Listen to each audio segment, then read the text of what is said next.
Ma'am hi.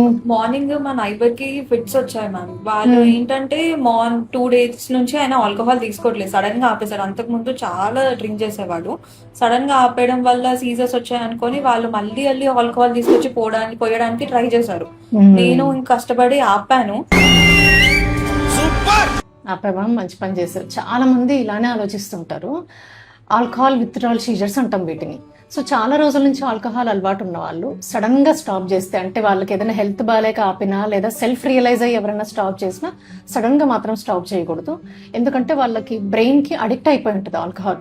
So ఏంటి, వాళ్ళు proper counselling తీసుకొని step by step alcohol reduction అనేది చేసుకోవాలి. లేదా దానికి ప్రాపర్ యాంటీడోట్ మెడిసిన్స్ ఉంటాయి. ఆ మెడిసిన్స్ వాడుతూ ఆల్కహాల్ అనేది మనం తగ్గించుకొని ఆపాల్సి ఉంటుంది. లేకపోతే సడన్ విత్డ్రాల్ ఏం జరగచ్చు, యాంగ్జైటీ అటాక్స్, పానిక్ అటాక్స్, కొంతమందికి ఎక్స్ట్రీమ్ స్టేజెస్ వెళ్తే ట్రెమర్స్ కానీ సీజర్స్, ఇలాగా నువ్వు ఇందాక చెప్పినట్టు సీజర్స్ రావచ్చు. ఇంకా ఎక్స్ట్రీమ్ కండిషన్లో సూసైడల్ థాట్స్ కూడా రావచ్చు. సో అందరూ బీ కేర్ఫుల్. ఆల్కహాల్ తాగే వాళ్ళందరూ కూడాను, ఫ్యామిలీ మెంబర్స్ అయినా కూడాను. సో ఇలాంటి ఆల్కహాల్ సడన్గా స్టాప్ చేయాలనుకున్నప్పుడు డాక్టర్ని కన్సల్ట్ చేయండి.